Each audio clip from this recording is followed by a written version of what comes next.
Hello, everyone. Thank you so much for joining us on this Monday afternoon. My name is Julie Rupert. I am the marketing manager for the high school science line.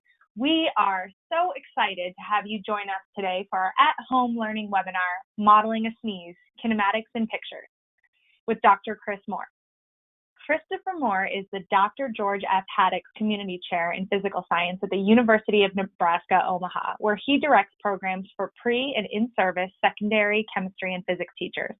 Chris has degrees in chemistry and physics, has worked as a physical science teacher at several secondary schools in Virginia, and runs both a materials science research lab and a lab on chemistry and physics education.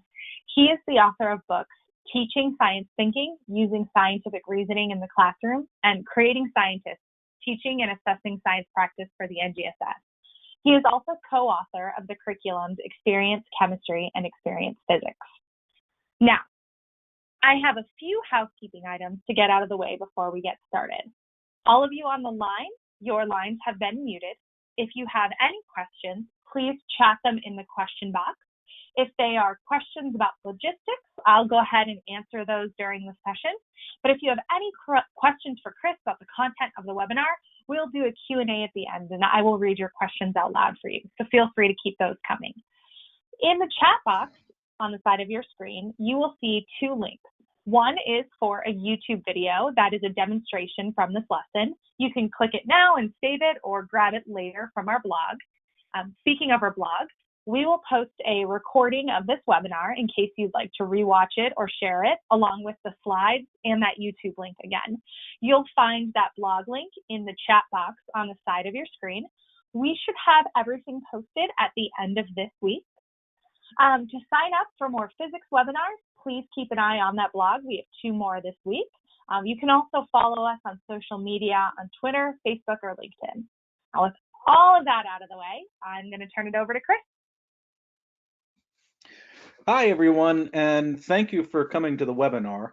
Today, we're going to talk about modeling a sneeze. So we're going to make an attempt at modeling the trajectory of particles that come out of our mouths when we sneeze. Now, what I want to highlight right off the top is that a sneeze is actually a very complicated system. And scientists at MIT and major research universities across the country are working on very sophisticated fluid mechanical models of actual sneezes. We're going to break it down into a little bit simpler model and look at the kinematics of the particles that are moving. So to kind of get an idea of what's happening when we sneeze at a basic level, so that we can start there, and then maybe you can expand your learning moving forward. Now, before we get too far, let me tell you a little bit about myself. Julie already introduced me, and she told you about some of my wonderful books, including those that if you're a teacher on the webinar, Creating Scientists, Teaching and Assessing Science Practice for the NGSS, and then Teaching Science Thinking. I'm also co-author of Experience Chemistry and the coming very soon Experience Physics, where today you'll actually get an opportunity to sample some very early experiences from Experience Physics. All right. To also point out here at the corner of the screen, you can follow me on Twitter, you can like me on Facebook, and you could subscribe to my YouTube channel to get updates on everything that's going on within my science-y life. I'm also one of the assistant directors at the STEM Teaching, Research, and Inquiry-Based Learning Center at the University of Nebraska, Omaha, where I run programs for pre-service and in-service teachers. And all of this information is all built into my website at creatingscientists.com. So we're all social distancing. We're doing our jobs from our basement, at least I have been. We've been going out and staying 6 feet from people about as much as we absolutely can, right? And there's fundamentally a reason behind all of that, because we're trying to keep ourselves healthy, right? And not only that, but we're trying to keep the people around us healthy too. And it brings up a very important question. Why is 6 feet the recommended distance that we stay apart from each other? Now, it turns out there's a lot that goes into that recommendation. right? But a part of it has to do with sneezes and coughs and small fluid particles that come out of our mouth when we are just simply talking, as an example, right? So the trajectory of those particles, well, 6 feet seems to be a pretty optimal distance that takes into consideration both how far these particles fly through the air, as well as honestly how likely we are to get people to stay a certain distance away, right? With 6 feet being what has come up from the Center for Disease Control's recommendations. So we're going to ask ourselves, why is 6 feet the recommended distance? And we're going to see if we can come up with maybe a part of an answer to that by modeling a sneeze itself, or at least simulating a sneeze. So what we're going to do is simulate a sneeze. We're going to do it in in our basements, or in our rooms, or outside, or in a lab if we would like, right? We're going to make that simulation. We're going to acquire some data on that from that simulation, and we're going to use it to explain and elaborate what's happening.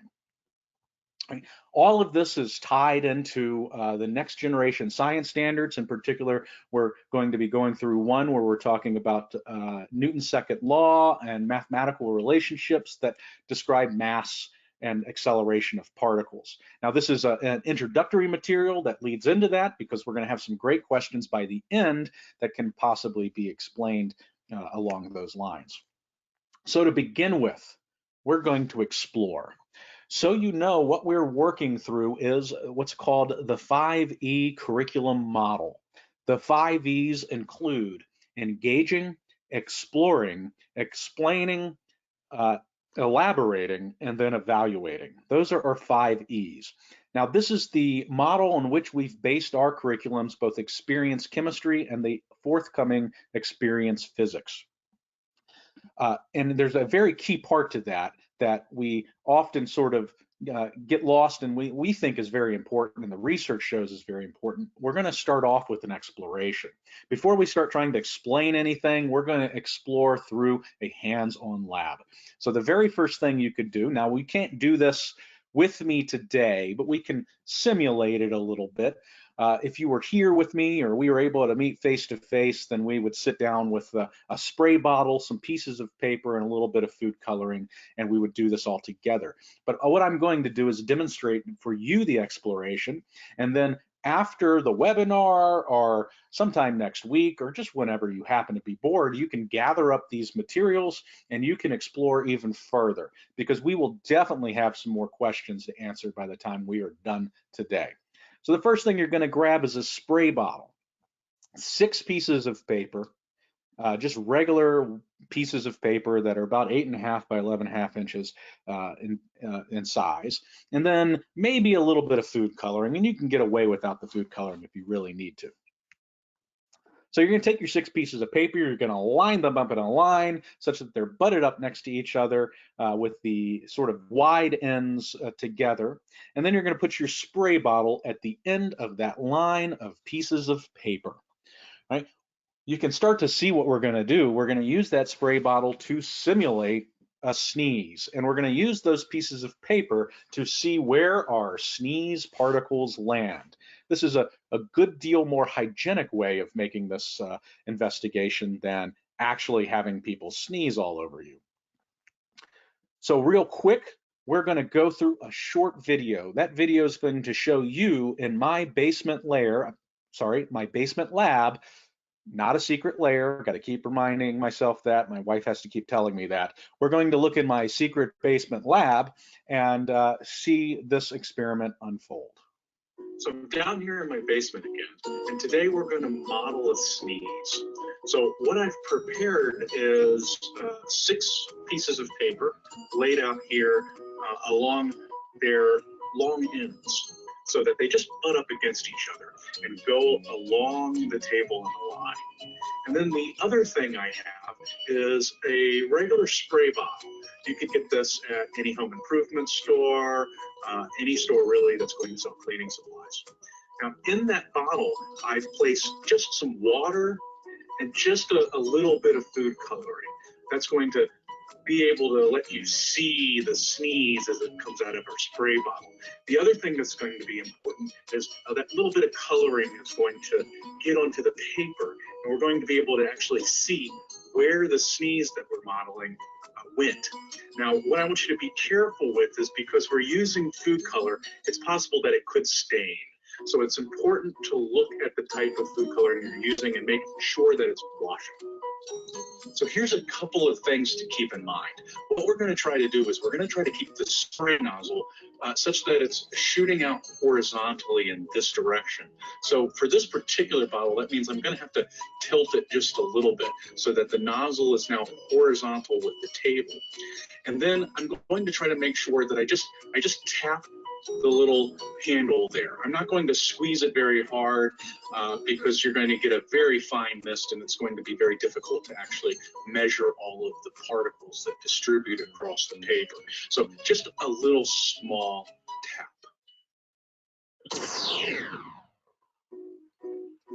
Of course, now we get to model all of these little spots everywhere. We're going to have to kind of add them up, and it's going to take a little time.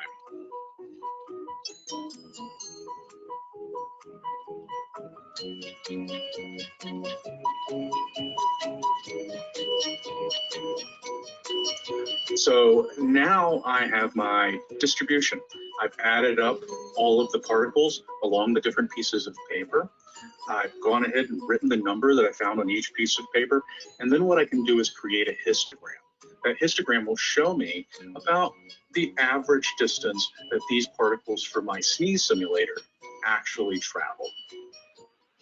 So we're going to plot the number of particles as a function of the distance traveled. We're going to bin our data in page widths. That's 21.5 centimeters for each page width.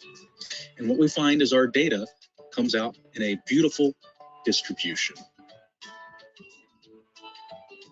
So that's it. We've successfully modeled a sneeze using a spray bottle. We then created a distribution of particle distances for that sneeze.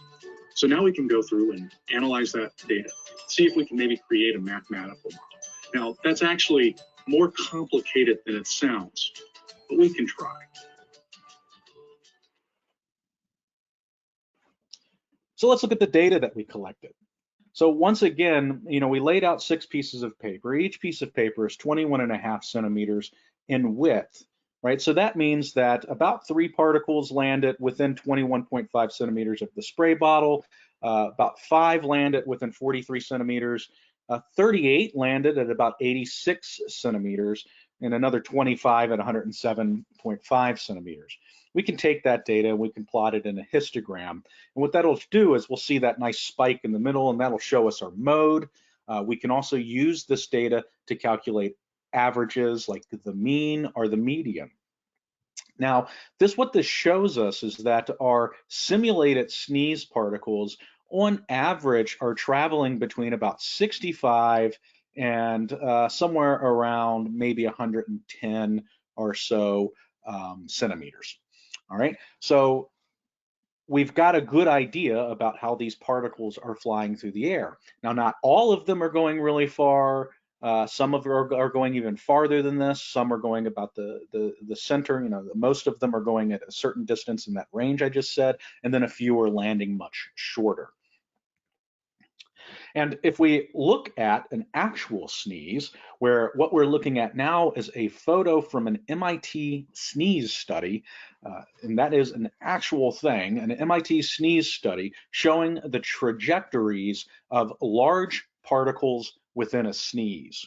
And what you can see is a large, they're distributed across a large distance, with some particles landing closer to you, some particles landing very far from you, and some particles landing around 70 centimeters or so. You can see that the distances are in the same scale as what our simulation is showing. Now, what I want to highlight, because once we start modeling this, we're going to start seeing pictures that look somewhat similar to this. What is it that we're actually looking at? How might we explain this? And so what we always try to do when we're looking at a situation or a new phenomena is try to think of, where have I seen something like this before, right? What we're trying to do is build patterns and pattern recognition and recognizing patterns throughout science. And where have I seen this type of shape before? So looking at the trajectories of all of these little big giant pieces of spit, basically, we might connect this idea to, say, projectile motion. Maybe we can think about a sneeze as being small particles flying with some initial speed through the air, just like a ball rolling off of a ramp or something, a cannonball being shot out of a cannon, right? We're going to start off by thinking about this sneeze as sort of a classic projectile motion question. Right. Now the pictures, again, you're looking at are trajectories. Now we're going to highlight, I'm bringing that up over and over because we're going to start talking about the different ways that we can represent motion, right? And one way is a trajectory graph. We are looking at the particle at little dots in time across X and Y. So if this was graphed on a graph, we would have a Y direction up and down and an X direction left and right. There is no time axis, but how are we getting this picture? Well, this would be sort of a time-lapse photo with a high-speed camera that's tracking at every given instant, and then it's all combined together. Very similar to what we're showing here. Let's go in and elaborate. So we've sort of maybe hand-wavy explained what's going on. We've got these little particles, they're flying through the air. Maybe it's a projectile. Let's start elaborating on what I'm talking about here. So the distinction between, say, a trajectory graph and the other types of graphs that we're looking at. Here's a couple of pictures where we're showing, say, a few frames in a piece of film. You can imagine taking some film of a student as they run across the gym floor. And if we break that up into its individual frames, we will see the student at different places. Now, each of these frames will tick off as it goes through the camera at a certain time. So each one of these frames represents some time displacement, some even time displacement. And from this, we can create what we call a dot diagram. It's a very, very fancy name that means exactly what it says. We take our shape, in this case our person, and we just make it a dot. And we look at the position of the object at some given time. So let's just imagine that we were taking snapshots every second. This is where the person would be. The first dot would be where the person is at time t equals 0. The next dot would be at t equals 1 second. The next dot at t equals 2 seconds, then 3 seconds, then 4 seconds, and and going forward, right? And again, this is what we call a dot diagram. Now, we like to start off with this idea of dot diagrams because it's one way that we can represent motion. And if I put an arrow from one dot to the next dot, that would represent my velocity. That arrow would be the vector representing my velocity. So we have a representation that we can put in our brain that represents the motion that is happening. Now we can convert that dot diagram representation to a distance versus time graph, right? Or we're going to simplify that by just calling them distance graphs, right? So you can see we've sort of turned the dot diagram around and we've added these arrows in between them. Those represent the velocities. And in fact, as long as the time steps are the same, which they have to be for a dot diagram, they exactly represent the velocities. There's a few things we can see from our dot diagram. The very first thing is that the motion is what we call uniform, meaning it's got the same spacing all the time, right? And then if we look at our velocity vectors and our arrows here in between, the velocities are the same size at every instant in time. So we're going a constant velocity. Now we can convert that dot diagram to a distance graph, right? Again, remembering that each one of these steps in the dot diagram represents a uniform step in time. So we start off at our t equals 0, and then the next time step, it's gone some distance, and then the next time step, it's gone some new distance.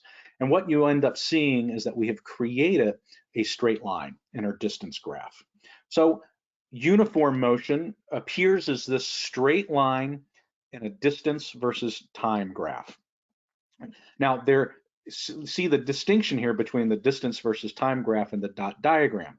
The actual person is moving in only one dimension, one distance dimension. In this case, we're looking at that distance, but this axis is time. Now let's look at another example of a different type of motion. This type of motion we call constant accelerated motion, right? And this is an example where if we come over here and look at our dot diagram, our person starts off standing still, and then their speed slowly begins to increase. So they go from a very small speed to a larger speed and a larger speed and a bigger speed, all the way up until we get to the very top of our dot diagram, and we have a very large arrow representing a very large speed. Now, if we translate that dot diagram into a distance versus time graph in the same way, we start to see that we lose that linear shape and we start getting this curvy shape, right? And this curvy shape actually can be expressed as quadratic, right? As we'll see here in a second.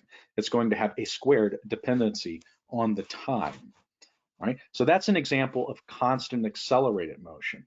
Now we went through both of these, both uniform motion and constant accelerated motion, because it turns out our sneeze particles are going to be experiencing both uniform motion and constant accelerated motion.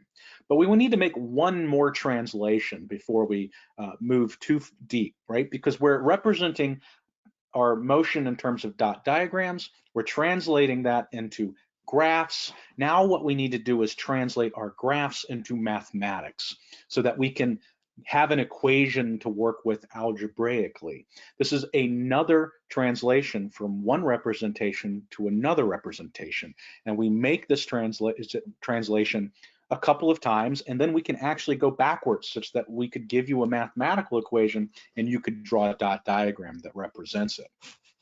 So let's take a look at that uniform motion once again, right? You notice that uniform motion, we have a distance graph, d as a function of time. That's what we're showing over on the right, right? You'll also recognize that that's a straight line. And over here on the left, we have just a generic graph of a line where we are plotting some generic function of y as a function of x. These y's and x's don't necessarily mean anything. They're not necessarily up and down. They're just a generic y as a function of x, because that's oftentimes how we see it within our math classes. The equation for that line is y equals m, we'll talk about that in a second, the x variable plus this letter b. Now, this letter B represents the y-intercept right over here, and this letter M represents the slope of the line, which we calculate by taking the rise, how much it goes up, divided by how much the line goes over at any 2 points on the line. Now, if we go over to our distance as a function of time graph, or distance graph for uniform motion, right, we see a same shape. So the pattern should stay. If I have the similar pattern in the graph, I should have a similar pattern in the math. And what this shows me is that I have some distance equal to the slope times t plus some initial displacement where I happen to start. That could be 0. It just depends on what I've defined it. The key takeaway here is that when I'm looking at a distance as a function of time graph, the slope of that line provides me the velocity. I get the velocity from the slope of the line. And you also see I have a mathematical equation now relating some figures of merit for my uniform motion. We've gone from dot diagram to graph to math.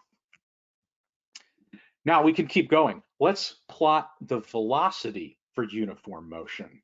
Now, if you go back to the dot diagram, you'll remember that the velocity was constant. The size of the arrow stayed the same at every given moment in time. So what would that look like on a graph? Well, it would look like a straight line, but this would be a very special straight line. It would be flat. We'd have this flat straight line. Now we're just going to look at what we call the area under the curve. And we're going to look at it because something really cool kind of comes out of this. And this is a pretty easy one to analyze because we're just looking at a flat line. This area that's shaded in here is just going to be a square, and or a rectangle. We can figure out the area of a rectangle by multiplying its base times its height. In this particular case, the base is the change in time and the height is the change in velocity. Now, when you do that, what you'll recognize very quickly is that the area under this velocity graph is the displacement, delta D, how much the sneeze particle has moved when it's undergoing uniform motion. So two key things: we can go from a distance to velocity graph by looking at the slope of the line, and we can go from velocity to distance by looking at the area under the line. So now that was uniform motion. Let's go back to that constant accelerated motion that we were just talking about earlier, right? We have accelerated particles. So we have a generic line graph, and now we're looking at a velocity graph for the accelerated motion. Now, just a second ago, we saw a velocity graph that was flat, but that was uniform motion where the velocity stayed the same. But if you go back to the dot diagram for our accelerated motion, it had an increasing velocity. And so that means that the graph should show the velocity starting off with some initial value, r0, and slowly moving its way up and increasing. And if it's moving with a constant acceleration, it will be a line. And again, we can go right back to our generic equation for a line, y equals mx plus b. We can apply the same thing here, where we have v equals the slope, which is going to be the acceleration, times the time axis, plus my initial velocity. So that's just from analyzing the graph of a velocity graph for constant accelerated motion. And out pops what you may know as one of our equations of motion. We arrive at one of the equations of motion from analyzing the graph. We started with a dot diagram, we translated it to a graph, and now we can translate that graph into math. And this one looks a little more complicated, but we're not doing anything fundamentally different than just a minute ago. For our constant accelerated motion, here again, we have a velocity graph, right? What should happen for a velocity graph is if I look at the area underneath the curve, underneath the line, I should be able to get the displacement, delta D. That happened for uniform motion, and it's the same physics for constant accelerated motion. The only difference now is instead of it being flat, I've got this triangle shape, where before we would have just looked at the area of a box. Now we're going to look at the area of a box plus the area of a triangle. So the area of a triangle is just half its base times its height, right? And we can ultimately get that down to half AT squared. And then the area of the box is just its base times its height because it's a rectangle, just like before, right? And so what we end up with is the change in time times the velocity. And if we add up the area of our box and the area of our triangle, what we find is the displacement, which is another equation of motion for constant accelerated motion. It turns out that we can find the two fundamental equations of motion by directly analyzing the velocity graph for constant accelerated motion. We can convert that graph into mathematics. And what it means, and makes it even more powerful, is if you can take the problem information that you have and use the information to create a graph, a visual picture, then you can answer a large number of questions based just off of that graph. So we have one more piece to connect before we can really get into projectile motion, like how we're going to model the particles of our sneeze. So let's imagine that we're jumping up and down on a trampoline. As we jump up and down on a trampoline, our motion will look very similar to this dot diagram shown on the side. We start off with, as we come off of the trampoline, we start off with some large velocity, and as we rise into the air, we begin to slow down, and eventually we stop at the peak of our motion, and then we start coming back down the other direction. Now notice we're moving in only one dimension. We're only going up and then coming right back down. But what would that look like on a distance as a function of time graph? Well, it's starting to look familiar, right? On our distance as a function of time graph, we're seeing this parabolic shape here. That parabolic shape is showing me that up and then down motion of me jumping up and then falling back down from the trampoline. Right. Now, be careful, because this looks like the trajectory graphs that we were looking at earlier, the trajectory graphs for the particles in our sneeze. But this is not a trajectory graph, because it is looking at only one particle, where it is at any given time. It's always a good idea when we start combining the idea of multiple representations and multiple graphs into playing a little game we call hello graph, what are you doing, right? And when you do that, anytime you see a graph, you say, hello graph, what are you doing? I see you got a Y on the Y-axis and a T on the X-axis. What it does is it forces you to look at the axes of your graph to understand what it's trying to tell you. And in this particular case, the distance graph is telling me that I am looking at the height that I am at any given time. And so I can translate this back to the dot diagram as me going up in height in Y, and then slowly going back down in Y with no X motion. Now we can translate that distance graph into a velocity graph. And what you'll notice is that the slope, if I draw a tangent line here, at the first dashed line, I get a positive slope. If I draw one at the second dashed line, I get a nothing, a zero slope. And if I draw one at the third dashed line, I get a negative slope. So we see that the velocity, on the velocity graph, I start off with positive velocity. You can see that from the dot diagram. It's pointing in the positive direction that I've defined. At a certain point, at the very peak of the motion, I stop. My velocity goes to zero. And as I'm starting to fall down, my velocity is increasing, but in the negative direction. Now, if I look at the slope of this line, now remember, slopes of velocity graphs give me acceleration. And in this particular case, it is a constant accelerated motion, just like all of the graphs we were looking at before. If we look at the rise over the run, we will see we get a constant acceleration that is negative 9.8 meters per second squared.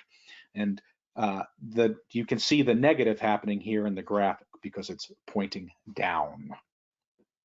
So now let's combine all of that so that we can really model this sneeze. What's happening with a particle in a sneeze is that it isn't going in just Y, up and down, or X, left and right.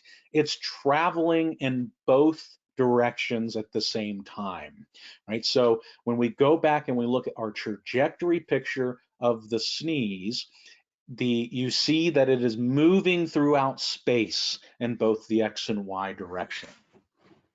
So how are we going to model that, and what is it that we bring from that picture and connect it to what we're doing here?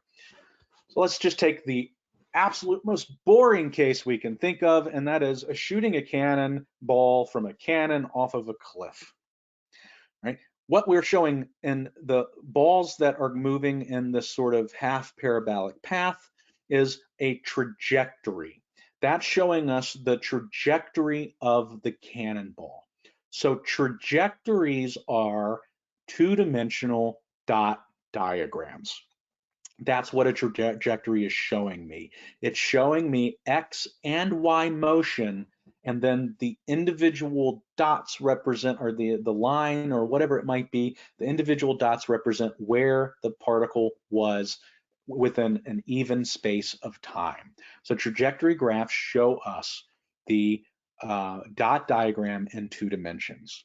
Now we can break this into x and y individual dot diagrams. And when you do that, what you will see is that the dot diagram in the X is showing uniform motion. And the dot diagram in the Y is showing constant accelerated motion. So that means that we have uniform motion in the X, constant accelerated motion in the Y. So if we come from that framing, then we can build a mathematical model of our particle moving through the air. We just have to model its X motion as uniform and its Y motion as constant accelerated. And in particular, that free fall that we saw, that jumping up and down type motion that we just saw a second ago. So here's what that might look like. Here's my X motion and here's my Y motion. Now, what we've learned is we get a lot of really powerful information from our velocity graphs. Again, let's play the game, the graph game, where we say, hello graph, what are you trying to tell me? And on the left, what the graph is trying to show me is the velocity in the X direction as a function of time. And on the right, it's trying to show me the velocity in the Y direction as a function of time. The X-directed motion we said was uniform. So uniform motion means its velocity does not change, so we just draw a straight line across. How can I get a mathematical model out of that? Well, we look at the area to figure out what the displacement is, and we've done that. And then we would look at the slope to figure out what the acceleration is, but this has a slope of 0, meaning it has no acceleration in the X direction. And A = 0 is a very boring equation. Now let's look over at the Y motion. It's constant accelerated motion. It's that constant accelerated motion, just like jumping on the trampoline. It points down, has a slope that's down, right? And that value is going to be 9.8 meters per second squared, right? Pointing down. If I analyze the area under the curve, I get that VT minus half plus half AT squared, but in this case, we're going to substitute in that G. So again, I can add the area of the triangle part with the area of the rectangle part, and I get this mathematical representation, right? That's from analyzing the area. And I analyze the slope to give me information about the acceleration directly. And so that's how I get this second equation here. These equations have a total of 6 variables, G being a constant near the surface of the Earth. 6 variables. Wait, when I miss one, 1, 2, 3, 4, 5, nope, 6 it is. T is the only variable that is common throughout both of them. And so T is going to be the thing that links my X motion and my Y motion. And if we go back to that trajectory graph, we can see that as well, that the trajectory being a 2-dimensional dot diagram, that at each T, my motion is connected in the X and the Y. That's important because we can use that throughout our problem solving process.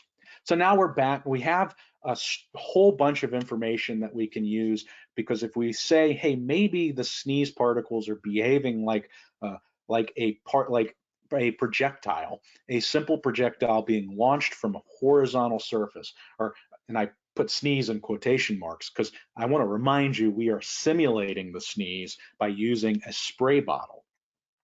So what we would do is we would draw our trajectory. That's this gray line that's dropping off here, right? We would sketch out our initial velocity that's coming of the particles of the sneeze as they come out of the spray bottle. That's my initial velocity in the X. I have some delta Y, that actually I measured for my spray bottle is 28 centimeters. Right? So that number comes from me taking a ruler and actually measuring the spray bottle that I used in the demonstration. And then our delta X, that's how far the particles go. how far that individual particle that I care about, how far did it actually go from the spray bottle? That's all the data we collected in our exploration. Right? When we have all of that, we can list out all the things we know, all the things that we don't know. And one of the key things that we need to remember is that when we started up here, we had no y-directed velocity. It starts at 0. Now that's something we would go into in a little more detail. We're going a little quickly today, but that's one key variable. We're always looking at these sorts of symmetries. And in this particular example, this looks like half of a parabola, where we know at the top of a parabola the velocity would be 0. And so this would represent the top of that parabolic motion. So the velocity in the y, the up-down, is 0. Knowing all of that, we can take those two equations of motion. Actually, we have 3 because we have 1 for the x and 2 for the y. But we only really need 2 here. And here's actually how I do this. This is how I sit down and I look at equations and I look at the sorts of things that we know if we wanted to build a mathematical model.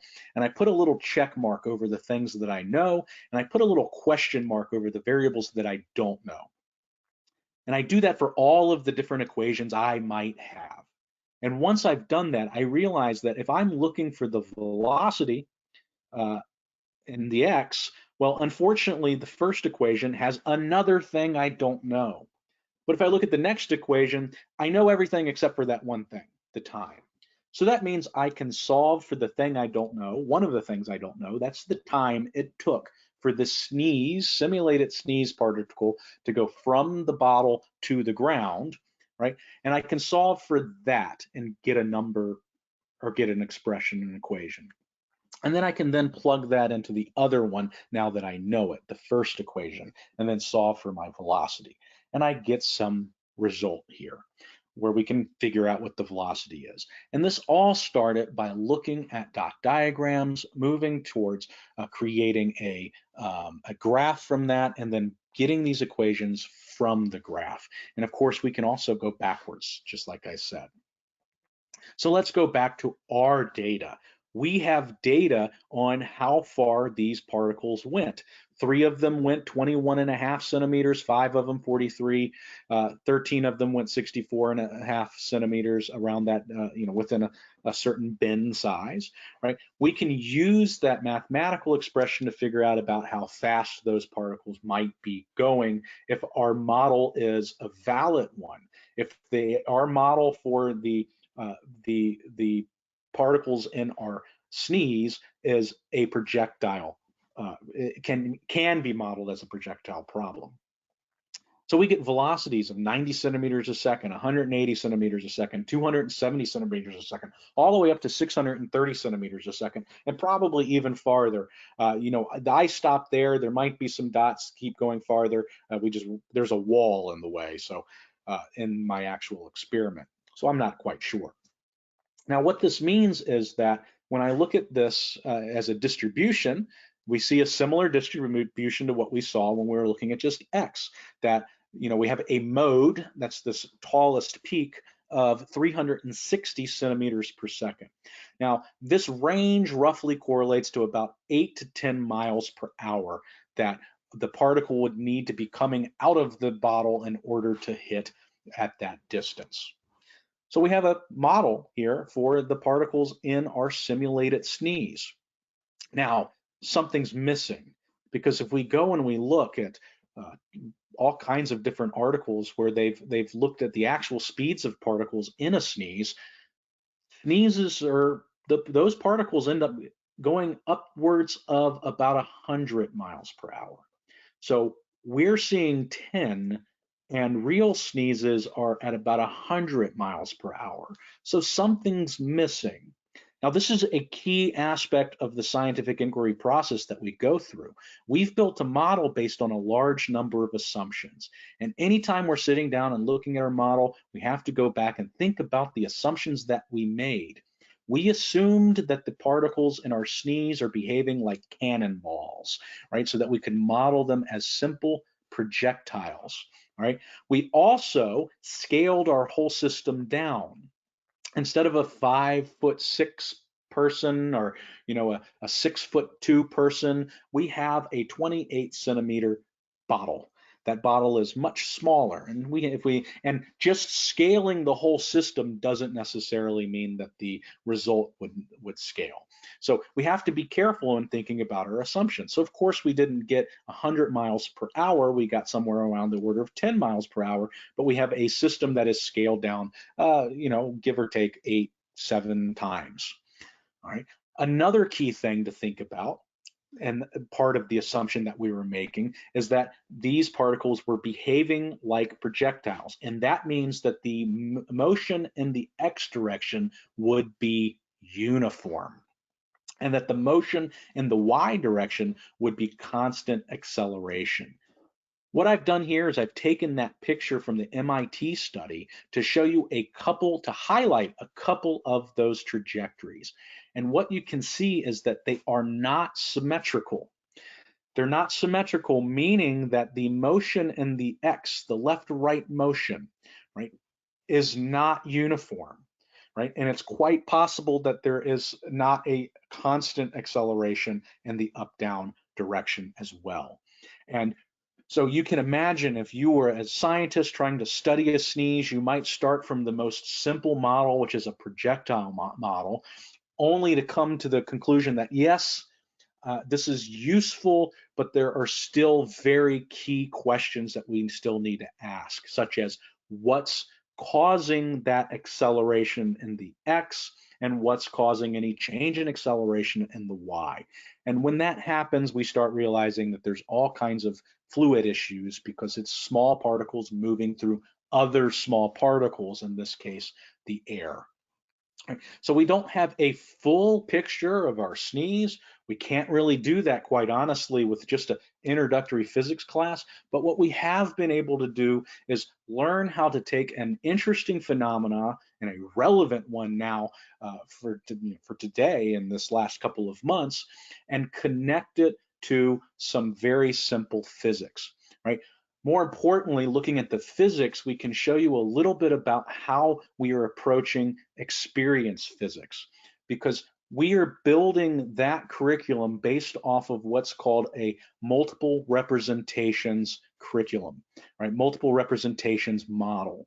We are having students start with basic mental models like dot diagrams, build velocity vectors into them, create graphs from that, and then build the mathematics from the graphs, and having students move through multiple representations of the phenomena, and then backwards and forwards, and then analyzing graphs and analyzing dot diagrams instead of just manipulating equations.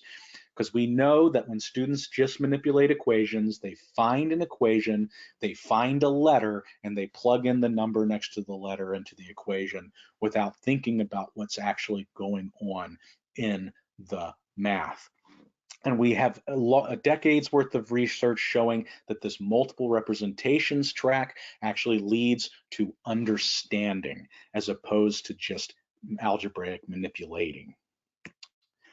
So finally, there's some other cool stuff you can do. Like, let's take an example. You want to simulate your sneeze. I showed you how you can do that with a spray bottle, but then there's other situations we can also simulate, or you can when you get off of this webinar.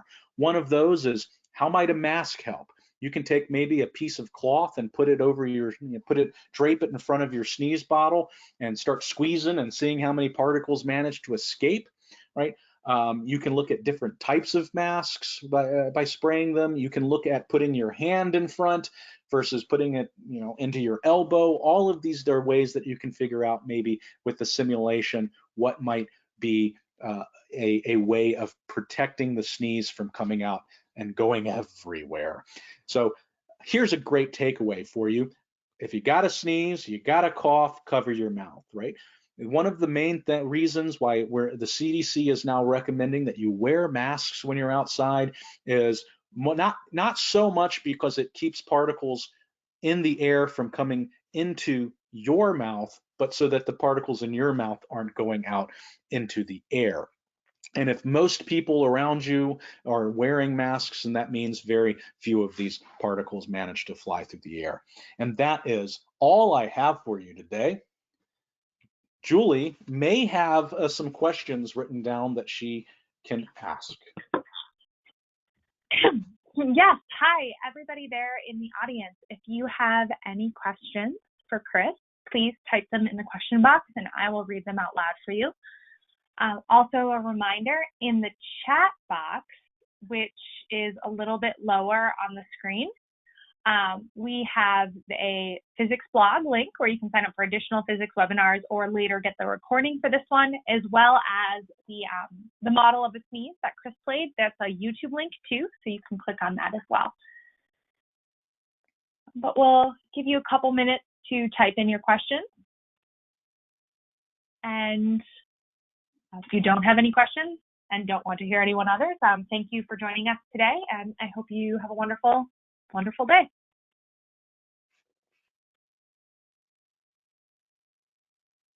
All right. So there's a couple people wondering where the links are posted. The question box where you just asked a question, if you look down, there should be one that says chat. Just expand that and you should see it in there. But I will also send that to you privately as well. All right. And we've got a couple more questions coming in. Give me 1 second.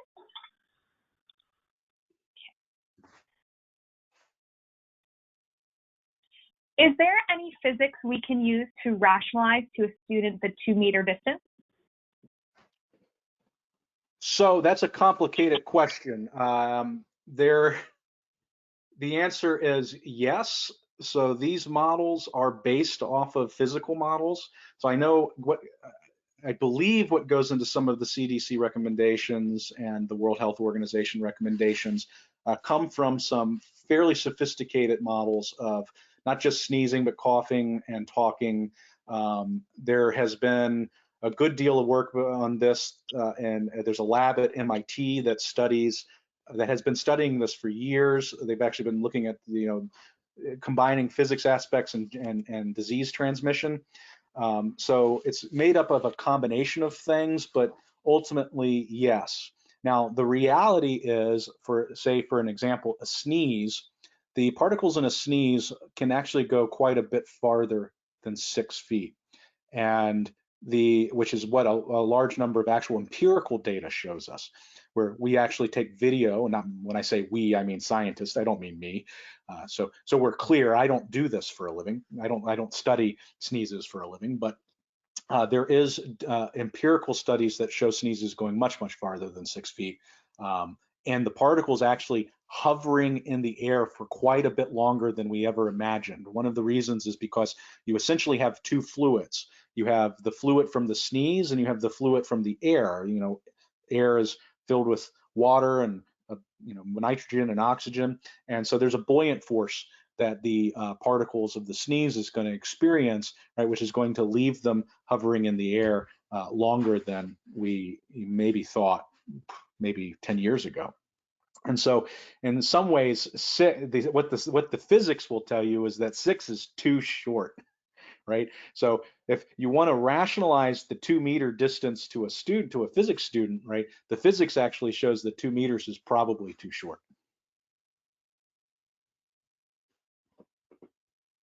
Another question is, how long does this lesson usually take in your experience? So this was a combination of multiple lessons. So what I want to be clear about is that this was not necessarily something that you would do in a learning experience.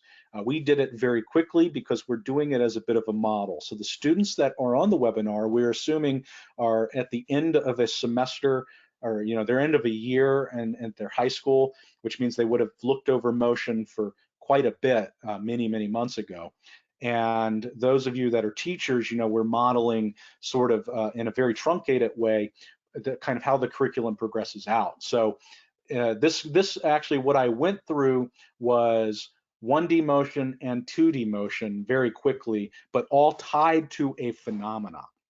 Now, in our actual curriculum, we use a different phenomena than a sneeze because the sneeze is a little bit newer. The relevance of the sneeze is a little bit newer than the curriculum development process, right? But we do use an engaging phenomena on sailing stones, these rocks that move along desert along the desert for some reason, right? And there's actually only recent studies for these, because we have a rich set of data that students can look at velocity graphs and analyze the motion, and they can go to actual journal articles and pull up raw data and use that data to analyze what's going on, all throughout the course of learning about 1D motion and 2D motion.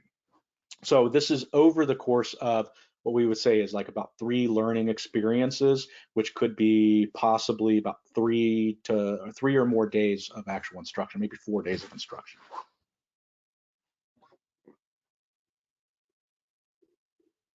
Okay, and it looks like that might be it. Give you a couple seconds, but other than that, thank you everyone and have a wonderful day. Thank you, Chris. Thank you.